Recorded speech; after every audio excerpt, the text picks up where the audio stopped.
ধান যদি আপনি বাতাসও ধরেন দানা ওরে না সিটে ওরে, এই কথা কন। আবার ধান যখন সেদ্ধ করার জন্য চারির মধ্যে ডুবান, দানা ভাসে না সিটে ভাসে? এখন দানা পড়ছে নিচে, উপর থেকে ডালি দিয়ে সিটে তুলে মানুষ লিয়ে যায় ওই খোলাত লেড়ে দেয় না ভাই? খোলার যখন লেড়ে দিয়েছে সিটে তখন কইছে আলহামদুলিল্লাহ বা বাঁচনো। তাদের ওই ধানের সাথে থাকলো নি, ওই গরম ভাব দিয়ে আমাকে জীবন বার করে ফেল দিলে, কথা ঠিক কিনা? এখন এই খোলার দেশে লাইরে এখন ওই এসে এই খড়ি খাবার দিয়ে ধান সেদ্ধ করছে, ওই খুব ফুর্তি। সকালবেলা রোদ উঠছে করতে যাক, শীতের দিন এনে রোদ পায়, শীতে খুশি হয়ে গেছে।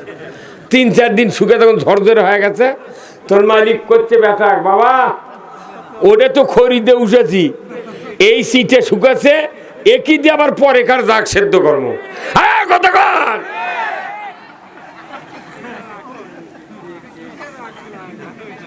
ওই সিটে দেখ পরে কার যাক সেদ্ধ করবি।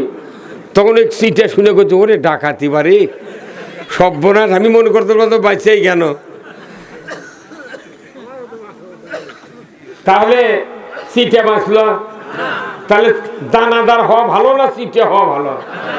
দানাদার হওয়া ভালো। এই জন্যে এই পৃথিবীতে আমাদেরকে আল্লাহর গোলাম হতে হবে। কার গোলাম?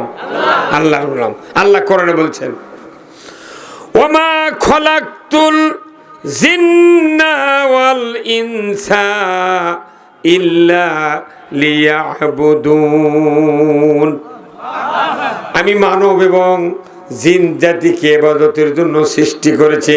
বান্দা আমার হুকুম তোমরা মানবা, জিন তোমরা আমার হুকুম মানবা। যদি হুকুম মেনে আমার গোলামি করতে পারো, আমি আল্লাহ বলে দিয়েছি ফাদখুলি ফি ইবাদি ওয়াদখুলি জান্নাতি। বান্দা গোলামি করবে, আল্লাহ তাকে জান্নাতে ঢুকিয়ে দেবে। কত সোজা জান্নাতে যাওয়া, এই গোলামি মানুষ করে না। হ্যাঁ, এই গোলামি মানুষ করে না। আমরা যখন গোলামের কথা বলি কেউ কেউ আবার রাগ করে যে হুজুর গোলামি করে, নামাজ রোজা দা করি, এই তো যথেষ্ট। আবার কেউ অনবরত আল্লাহ লাগলে পড়ে থাকা লাগবে, কয় কি কয় না? আমাকে কয় তো হুজুর এত খাটা লিখবি কে, আল্লাহ দিবি। তুই 2 মণ আলু বাড়ি দিয়েছে ছোট, তোর হোত কে লেগে দিবি দেখি তো। আমার মাও বলতেছিল বুঝছেন, আমরা একই মায়ের 7টা বেটা আর 1টা বিটি। আমার মা বলছিল যে মা মরবু দেখে তুই কিছু করবো না, বাঁচলে খাবো কি? এই যে কতগুলা মাঠ পাড়ি দিয়ে আসলাম, জমিগুলাতে এমন করে আপনারা হাল বসেন বা গুরু বানাচ্ছেন, পুরো জমি খালি ফটফট করছে। আজ থেকে 50 বছর 40 বছর আগে কি মাটিঙ্গি করছে? তাহলে আগেকার দিলে মুরব্বী ছিল, ওরকে কি দিন যায়নি? আমাদের থেকে ভালো গেছে। ওরা ইউরিয়া দেয়নি, তাও ধান কালো হচ্ছে। সার নাই, পটাশ নাই, এত কীটনাশক নাই, কোনো ক্ষতি হয়নি। এখন কীটনাশক আসছে, সুদও আসছে, সুদের টাকার আবার ওষুধ আর ওষুধ। কথা কি? কোথায় মুসলমান? আমরা যখন ভালো হয়ে যাব পৃথিবী তখন ভালো হবে, আমরা যখন খারাপ হব পৃথিবী খারাপ হতে বাধ্য। প্রত্যেকটা আসলের কোনো নকল আছে, কিন্তু নকলের নকল নাই। তে মুসলমান হলো আসল, রসুলের ওখান থেকে আসছে, সাহাবারা ছিলেন আসল মুসলমান। আস্তে আস্তে মুসলমান কলম কাটতে কাটতে কাটতে এখন মুসলমানের খালি নামের আগে মোহাম্মদ আছে, কাম কিছু নেই। আছে কাম? আছে কাম যদি থাকবে। বাংলাদেশে 87% ইমানদার, সেই দেশে সুদ চলিচ্ছে, কারো মাথা ব্যথা নেই। সুদ চলিচ্ছে, মাথা ব্যথা নেই। ঘুষ চলছে, মাথা ব্যথা নেই। চুরি চলিচ্ছে, জেনা চলিচ্ছে, অকাম কুকাম সব চলিচ্ছে। আবার জুম্মাও চলিচ্ছে। কি আবার মসজিদে ইমাম পড়লেও যাচ্ছে। এই ঢাকা বয়তুল মোকাররম ইমাম পড়ে গেছে। ইমাম বলাবু কেরা? তুই কচুর সাথে গলার দড়িতে মলু না কে? হ্যাঁ কতক্ষণ আহা ইস, কোনো একদিন এদেশের আকাশে কলেমার পতাকা উড়বে, সেদিন সবাই খোদাই বিধান পেয়ে দুঃখ বেদনা ভুলবে। কোরআনের বিধান ছাড়া, আল্লাহর বিধান ছাড়া পৃথিবীতে দুঃখ দুর্দশা দূর করার কোনো বিধান নাই, কথা ঠিক কিনা? এই কোরআন বাংলাদেশে বিজয় হোক আপনারা কি চান? কারা কারা চান? দুহাত তুলে আল্লাহকে দেখান। লিল্লাহে তাকবীর, নারায়ে তাকবীর। আপনি কোরআনের বিধানের পক্ষে থাকবেন, আপনাকে আল্লাহ তাআলা মুক্তি দিয়ে দিবে। জোরে কোন সুবহানাল্লাহ। আজ থেকে ১৫০০ বছর আগে আল্লাহর নবী বদরের যুদ্ধ করলেন ৩১৩ জন সাহাবী নিয়ে। জোরে বলুন ঠিক কিনা? কয়শো জন? কাফেররা কতজন? ১০০০। ১০০০ কাফের, ৩১৩ জন সাহাবী। যুদ্ধে বিজয় দিলেন কে? কি দিয়ে সাহায্য করলেন? ফেরেশতা দিয়া। কত হাজার? ৫০০০। ৫০০০ ফেরেশতা দিয়া আল্লাহ তাআলা বদরের প্রান্তরে রাসূলকে সাহায্য করলেন। এরপরে বদরে বিজয় লাভ হলো। রাসূল সাহাবীদেরকে নিয়ে চলে আসলেন মদিনায়। হঠাৎ করে ঢান্ডারা বাজিয়ে গেল উহুদের যুদ্ধের জন্য। আল্লাহর নবী সাহাবীদেরকে বললেন, বদর থেকে তোমরা এসেছো, গায়ের ব্যথা কমে নাই, আবার যুদ্ধের জন্য প্রস্তুতি নাও। বলে হুজুর কোথায় যুদ্ধ হবে? বলে উহুদের ময়দানে। কতজন লাগবে সৈন্য? আল্লাহর নবী বললেন ১০০০ সৈন্য লাগবে। জোরে কন্যা আল্লাহু আকবার। কত হাজার? প্রথম যুদ্ধ ৩১৩, দ্বিতীয় যুদ্ধ ১০০০। আমাদের এমন কোন গ্রাম নাই ১০০০ মানুষ নাই। আর আল্লাহ নবীর তখন সাহাবী ছিল মাত্র ৩১৩, আর তারপরে দ্বিতীয় যুদ্ধ ১০০০। আর আমাদের বাংলাদেশত ১৪ কোটি ভোটার, খালি সালার মধ্যে ভোট দিলি পাস হয়ে দেবি। তাই তুমি জিলেপি খা 500 বছর গুজরে দিল।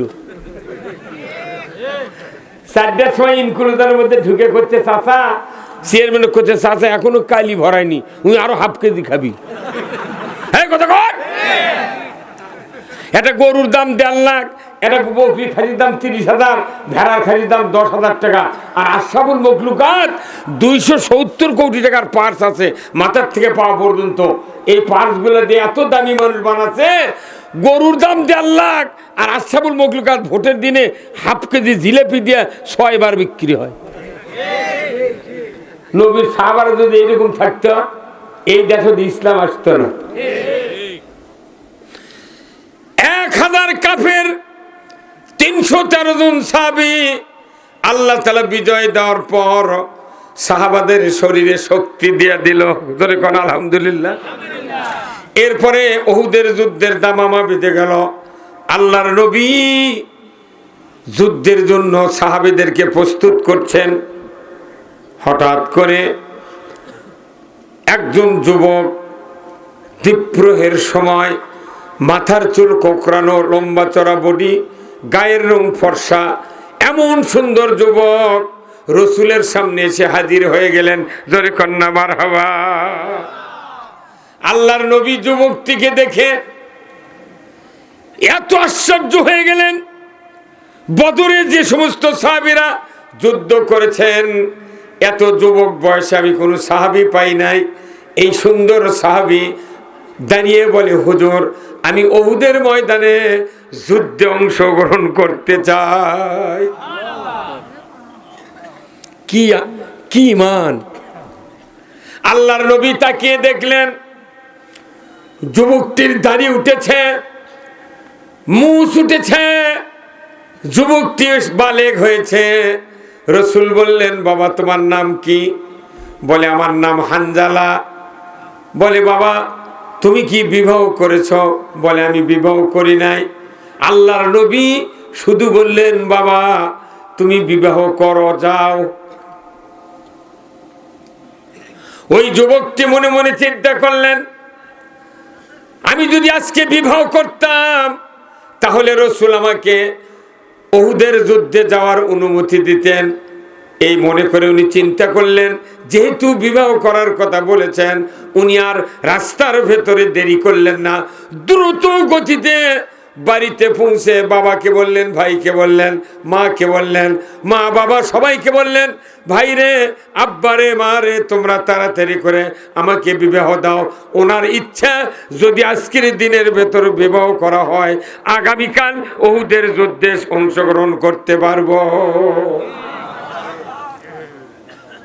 ওই সময় যুবক চিন্তা করছে যে আমি বিয়ে করলে তাহলে আর ফিরে আসতে হতো না, কথা ঠিক কিনা? এখন যেরকম বাংলাদেশের সেই প্রায় 16-18 বছর হলে বহু যুবক ভোটার এরা ভোট দিবার পারেনি, ওরা খালি ফোঁপাচ্ছে। আল্লাহ দিলে আজকে 12 তারিখ, আগামী ফেব্রুয়ারি 12 তারিখে ভোটের দিন ধার্য হয়ে গেছে। আল্লাহু আকবার, তফসিল ঘোষণা। আল্লাহু আকবার। আমাকে অনেক যুবক ফোন করে কয়, হুজুর 16-18 বছর আগে ভোটার হয়েছি, ভোট দেবার পারিনি, তা আপনি দোয়া করবেন, আমি ভোট দেব, ভোটের দিন হলে বিয়ের দিন কর্ম, ভোট দিয়ে দেয় সেই দিন বিয়ে কর্ম, কারণ মোরক বেটা চলিনি। আল্লাহু আকবার। আল্লাহর নবীর সাহাবী হযরত হানজালা চিন্তা করলেন, বিবাহ করব আজকেই, আগামীকালকে যুদ্ধের ময়দানে যাব। রাসূল যেহেতু বলেছেন বিবাহ করো, আমার বিশ্বাস বিবাহ করলেই উহুদের ময়দানে যুদ্ধের জন্য চান্স পেয়ে যাব।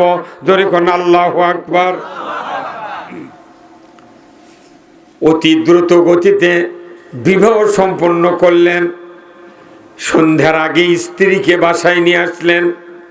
গভীর রাত, বাসর সজ্জা উদযাপনের পর হযরতে হানজালা ভোর রাতে উনি স্ত্রীকে নিয়ে হাম্মামখানায় চলে গেলেন গোসল করার জন্য।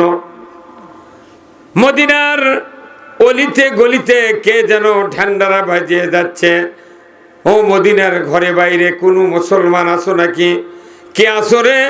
মদিনায় কুতিলা মুহাম্মদ, রাসূল শাহাদাতের পথে, ইসলাম পরাজিতের পথে, তাড়াতাড়ি করে তরবারি নিয়ে ইসলামের পক্ষে যুদ্ধে তোমরা শরীক হও। ইসলাম যদি পরাজিত হয়, নবী যদি শহীদ হয়ে যায়, বেঁচে থেকে কোনো লাভ হবে না।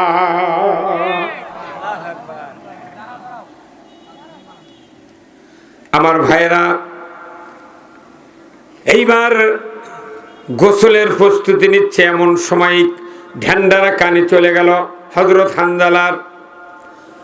উনি স্ত্রীকে বললেন, পানের স্ত্রী, মুহূর্তকাল দেরি করো না, আমাকে তরবারি দাও, যুদ্ধের পোশাক পরিয়ে দাও, ঘোড়াটা সাজিয়ে দাও, আমি দেরি করব না, আমি যুদ্ধের ময়দানে, উহুদের ময়দানে যাব। আমার প্ল্যান ছিল বিবাহ করার, বিবাহ হয়ে গেছে, আর দেরি করব না, তাড়াতাড়ি করে আমি ওকে সাজিয়ে দাও, আমি যুদ্ধে যাব। কি হিম্মত! যুদ্ধ গেলে হয় মরবি, হয় শহীদ হবি, না একটা কিছু হবি। তো আমাদের দেশের মেয়েরা যদি দেখে পালসার দিয়ে বাপে বিয়ে দেশে, ওই এক রাত পরে যদি কয় যে মিছিলত যাবো, ঢাকার যাবো সমাবেশে, তাহলে ওই বউ ভাই করে ডাক দিলে করে সে করলি এত কারেন্টের থমের সাথে বান্ধে তোরা বিয়ে হয় কেবল একদিনে, তো তুই যাচ্ছ কোনটি, তোর বাটাম ফাটামো। হ্যাঁ, কথা কর। আল্লাহর নবীর সাহাবী তার স্ত্রীকে যখন এই কথা বললেন, তরবারি দাও, যুদ্ধের পোশাক দাও, ঘোড়াটা সাজিয়ে দাও, ওনার স্ত্রী বললেন, পানের স্বামী, আপনার উপর গোসল ফরজ, আপনি গোসলটা করে নেন, আমি তরবারি দেব, যুদ্ধের পোশাক দেব, আমি ঘোড়া সাজিয়ে দেব, আর কোনো দ্বিরুক্তি করব না, চলে যাবেন আপনি, আমি বাধা দেব না, বাধা দেব না। ওনার স্ত্রী এ কথা বলার পরই হযরত হানজালা বললেন, ওগো প্রাণের স্ত্রী, আমি গোসল করতে গিয়া যদি আমার নবী শহীদ হয়ে যান, উহুদের যুদ্ধে যদি ইসলাম পরাজিত হয়ে যায়, আমার গোসল করার পরেও কিয়ামতের ময়দানে আমি জবাব দিতে পারবো না আল্লাহর কাঠগড়ায়। অতএব গোসল করব না, তরবারি দাও, যুদ্ধের পোশাক দাও, আমি তাড়াতাড়ি করে উহুদের ময়দানে ইসলামের পক্ষে যুদ্ধ করব। স্ত্রী খুব অনুরোধ করলেন, গোসল করেন, আমি বাধা দেব না। তখন না, শুনবো না, আগে যুদ্ধ, তারপরে গোসল। আল্লাহু আকবার। ঈমান কারে বলে? আর আমাদের দেশে মানুষ নামাজ বাদ দেয়, ল্যাপকাপটি ল্যাপের মধ্যে শুয়ে আছে। হ্যাঁ, এই যে শীত আসছে, মাদানি হয়ে যাবি, তাও জানলা খুলবে না। ফজরের নামাজের পার্টি কোন শীতের মধ্যে কম, তাইলে মরবে। আর যুবকেরা যে জিনিস দিছে, মিডিয়া যে জিনিস দিছে, পাতালে মোবাইল, যুবকেরা ঠেলতে ঠেলতে হাত ক্ষয় যায় দেখে লোগত মুজা লাগাছে।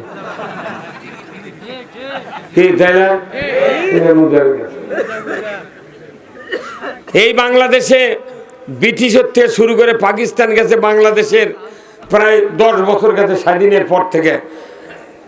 জিরোর কোনো দাম আছে না, জিরো করলে মানুষ রাগ করছে, তুই জিরো, মানুষ খেপে দিচ্ছিল।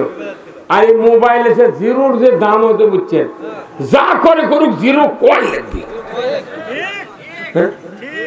যত নাম্বার আছে জিরো থাকবি, 017, 013, 015, 016, জিরো করতে কি রি? আমাকে কি পুতুলের লাগান মানল? কথা কি? আমার ভাইরা, হযরতে হানজালা রাদিয়াল্লাহু তাআলা আনহু স্ত্রীকে বললেন, প্রাণের স্ত্রী, যাব না, আর কোনো দিকে আর দেখব না, তাড়াতাড়ি করে তরবারি দাও, চলে যাব। আল্লাহর নবীর সাহাবীকে তরবারি দেওয়া হলো, যুদ্ধের পোশাক পরিয়ে দেওয়া হলো, ঘোড়াটা সাজিয়ে দেওয়া হলো। তীব্র গতিতে উহুদের ময়দানে গিয়া রসুলের সাথে দেখা করার সুযোগ পেলেন না, সাহাবেদের সাথে দেখা করার সুযোগ পেলেন না। একবারে যুদ্ধের ময়দানে নামিয়ে কাফিরদের সাথে মোকাবেলা শুরু করে দিলেন। জোরে কন্যা আল্লাহু আকবার। যুদ্ধ চলছে, হঠাৎ করে এক সময় খবর এসে গেল, আল্লাহর নবীর দান মোবারক শহীদ করে দিয়েছে। আল্লাহর নবী গুহার ভেতরে বেহুশ হয়ে পড়ে আছেন। নবীজি, যার শরীরে মশা পড়া হারাম, মাছি পড়া হারাম, এই মানুষের দান কাফেররা ভেঙ্গে দিয়েছে। এই খবর মদিনায় চলে গেছে, রসুল আহত অবস্থায়। কিন্তু মদিনার মাটিতে একজন কাফের ছিল, রসুলের ভক্ত, ঈমান আনে না, কিন্তু তার ব্যবহারিক জীবনে রসুলকে ভালোবাসে। এমন মানুষ থাকে না ভাই? সবাই থাকে না? কত হিন্দু মানুষ মুসলমানও ভালোবাসে, বাড়ি কাজকার মানুষ। এই কাফের রসুলের এত ভক্ত ছিল কি যখন শুনিছে মুহাম্মাদের মাথা মুখের দাঁত ভেঙে ফেলেতেছে, তখন ওই কাফের চিন্তা করছে, কোন মানুষ মারলো এই মানুষটাকে, তার প্রতিশোধ আমি নিয়ে আগে ছাড়বো। আল্লাহু আকবার। মারিছে তো কাফের, আর প্রতিশোধ নিয়ে যাচ্ছে কে? কি মহব্বত, ভালোবাসা! ওই ব্যক্তি ঘোড়ার উপর চলল, তরবারি নিল, নবীজির দান ভেঙ্গে কষ্ট দিল। প্রতিশোধ দেব আজকে উহুদের ময়দানে। তীব্র বেগে গতিতে চলে যাচ্ছে, যুদ্ধে অংশগ্রহণ করবে। কে মেরেছে, কে দাঁত ভেঙেছে, তার প্রতিশোধ নেব মনে মনে প্রতিজ্ঞা করেছে। প্রতিশোধ না নেওয়া পর্যন্ত আমি উহুদের ময়দান থেকে ফিরব না। কি ভালোবাসা রসুলের উপর। কেন ভালোবাসা?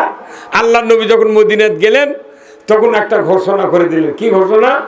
যে এই মক্কা, এই মদিনার মাটির যত আনসার, মুহাজির, কাফের, ইহুদি, নাসারা আছে, সমস্ত মানুষের যত ঋণ আছে, দেনা আছে, সব আমি নবী রসুলের কাঁধে উঠায় নিলাম। জোরে করে আল্লাহু আকবার।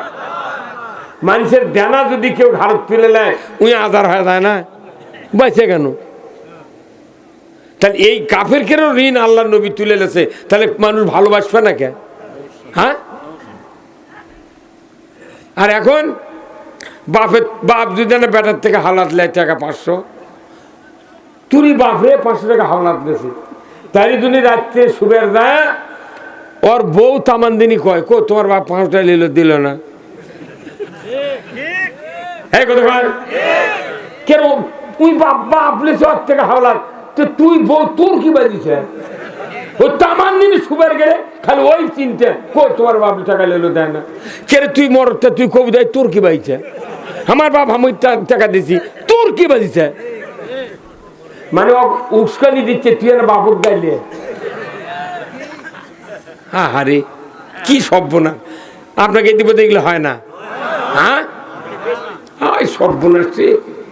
নিজের বেটার থেকে বাপ আনা হাওলাত দিয়েছে, তোর জন্ম থেকে শুরু করে 25 বছর পর্যন্ত লালন পালন করলো, তেনা দিল, ঘাড়ত করে নিল, হাতত গেল, তিলে খাদা আনলো, বাদাম আনলো, কত কি খিলালো, কয় 5,000 চলে গেছে রে, আর 500 টাকা হাওলাত দিয়েছে। তুই কইস না তোর বইয়ের এত জোর কেরে? হ্যাঁ, কতক্ষণ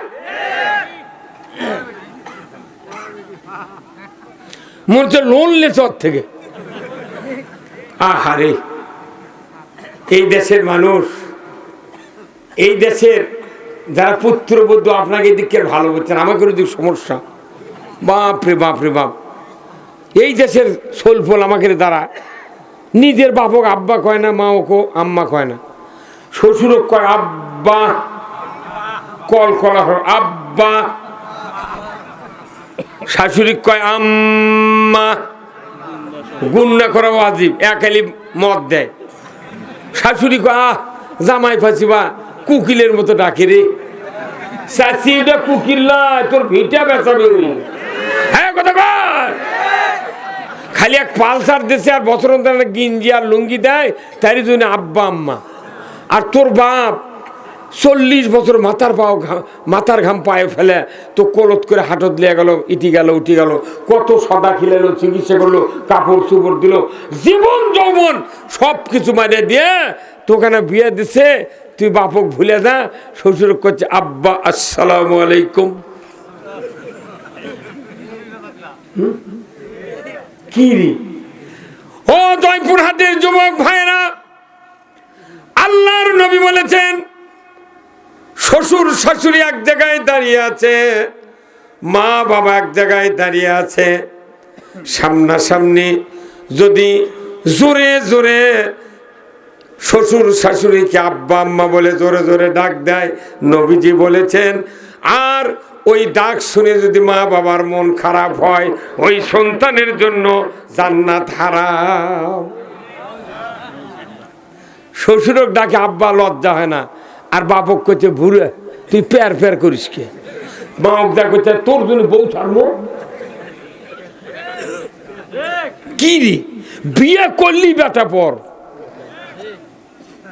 বিয়ে করলি বেটা পর। যে কদিন বিয়ে করে না সেই কদিন বেটা নিজের, বিয়ে দিলে ওই আর তল্লো লাই না পারে। দেখে মুরগির বাচ্চা বড় হলে ডিম পাড়া রাখতে মুরগি ওটি থুয়ে ঝাড়িয়ে দৌড় মারে। এই কথা কর না? আহারে ইস। ও যুবক ভাইরা, আজকে অনেক যুবক ভাইরা আছেন যাদের পিতা মাতা বেঁচে আছে। আমার রসুল বলছেন হুমা জান্নাতুকা ও নারুকা, তোমার পিতা মাতায় জান্নাত, পিতা মাতায় জাহান্নাম। ধরে কোন আল্লাহু আকবার। কার কার বাবা মা বেঁচে আছে হাত তোলেন তো দেখি। আহ ইস, আলহামদুলিল্লাহ নামান। আল্লাহর নবী বলেছেন আল জান্নাতু তাহাতা আকদামিনা উম্মাহাতিকুম, মায়ের পায়ের তলে সন্তানের জান্নাত। যার মা বেঁচে আছে, শীত পড়ে গেছে, এক জোড়া মোজা কিনে এনে দেন, একটা পঙ্কজ কান্তির কোটা দেন, একটা তেলের শিশি দেন। প্রতিদিন আপনার মায়ের পায়ে দিয়ে দেবে, মুখে দিয়ে দেবে মেরিল, পঙ্কজকান্তি, মুজা দেবে। আপনার মা হাত তুলে দোয়া করা লাগবে না। আপনার মা যদি অন্তর দিয়ে একটু ভালোবাসা দেয়, আল্লাহর দরবারে সাথে সাথে কবুল হয়ে যায়। যে পায়ের নিচে জান্নাত, ওই পায়ের যদি মুজা দিয়ে দেন, ওই আরশের মালিক খুশি হয়ে যায়। মায়ের পাও ফাটে খেতা চিরে যায়, ওগুলোর চিনতে নেই। বউ নিয়ে এসে দিচ্ছে ফেস ওয়াশ, ক্রিম, পঙ্কজকান্তি, দেউডে দিয়ে তুই খালি এই খেললে সাদা বানাবো, এই দিক যা কথা কন না। একে শুকে তোর ওই টেবিলের ওটি 10-12 রকমের ওই সুনু পাউডার মেকআপ তৈরি হয়ে আছে। কেউ চোখের ভুরুর উপর দিচ্ছে গোলাপি, কেউ নীল, কালো, মনে পেট নিশা দিচ্ছে। এই কথা কন না। আর মায়ের পাও ফাটে খেতা চিরে যাচ্ছে, একটা বেটা দেখে না, কথা ঠিক কিনা? আমার ভাইয়েরা, যাদের বাবা বেঁচে আছে, ওই বাবার চেহারার দিকে যদি দুনিয়ার কোন যুবক সন্তান যদি এক নজরে তাকায়, আমার রসুল বলেছেন হাজ্জাতাম মাবরুর, কবুল হজের সব লেখা হয়। বাপ যাদের বেঁচে আছে খালি আসসালামু আলাইকুম বলে মুসাফা করে ফজরের নামাজ পড়ে, বাপের দিকে যদি 10 বার তাকায়, এইভাবে 10টা হজের সব। একটা হজ করতে বাংলাদেশে 6 লাখ টাকা লাগে। প্লেন ভাড়া, পাসপোর্ট করো, ইটা করো, ওটি হাজিরা দৌড়া, মাথা কামাও, কত তোয়াফ করা লাগে।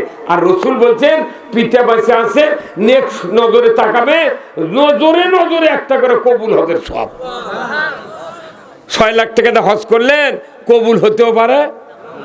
আর বাপের দিক তাকালে ভালো করে কি হয়, খালি গুদ করছি, বাপুর দিকে আর গুদ করছে, কতক্ষণ দেখা।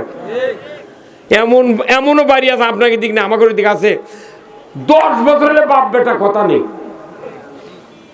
একই বাপের বেটা, এক বেটা মধ্যে টিনের বেড়া দেয়, এক বেটা ছোট ওই মুড়ে, এক বেটা বাপ হাতে কুটি ঘরের মধ্যে বারান্দাত খেয়ার বেড়ে শুয়ে আছে। লাভ কি? এই 2 বাপ বেটা একই বাড়ির থাকলেও 10 বছর কথা নেই। এরা 2 বাপ বেটা আমার মসজিদ গেছে নামাজ পড়বে, যায় না শুক্রবার যা দেখে যে বাপ ঢুকেছে এই দরজা দিয়ে, ওটি বলছে বাপ বেটা নজর পড়ছে, কেন বাপ ওটি থাকলে আমার উঠতে যা লাভ নেই, ওই আর দুয়ার দই মরে দেবো ঢুকেছে। এই বাপ এটি মোনাজাত করছে, রব্বানা আতিনা ফিদ দুনিয়া হাসানা। বেটাও দোয়া করিচ্ছে, রব্বানা আতিনা ফিদ দুনিয়া হাসানা। আল্লাহ জিব্রাইল কয়, জিব্রাইল এই 2 বাপ বেটার মাথা ঠিক নাই। এরা 5 শতকত বাড়ি করে আছে, সেটি 10 বছর হলে বাপ বেটা কথা নেই। এর কি 5 শতকত শান্তি নেই, এই দুনিয়ার শান্তি কায়েম করবে চাচ্ছে। যুবক ভাই, যারা যুবক আছেন এখনো বিয়ে করেননি, আপনি মনে করছেন আমি মা বাপক ছাড়া বিয়ে করবো না, বাপক খালি ভালোই বাসবো, খালি বিয়ে করে দেখেন যদি আপনি নরম হন, আপনার মতো স্বামী বউ উল্টে ফেলে দিবি। ওই বাপের দিকে তাকাবেন, একটা নজর নেক নজরে শান্ত দৃষ্টি তাকাবেন, আপনার আমলনামায় একটা হজের সওয়াব সাথে সাথে। হাজ্জাতাম মাবরুর, রসুলের হাদিস, কবুল হজের সওয়াব। সেই বাপের সাথে ঝগড়া করিচ্ছেন, বাপের সাথে তবে রাগ করে তাকালে 4 আনার সওয়াব নাই, আরো সওয়াব পয়মাল হওয়ার সম্ভাবনা। পারবেন না বাপের দিক তাকাবেন, বাপের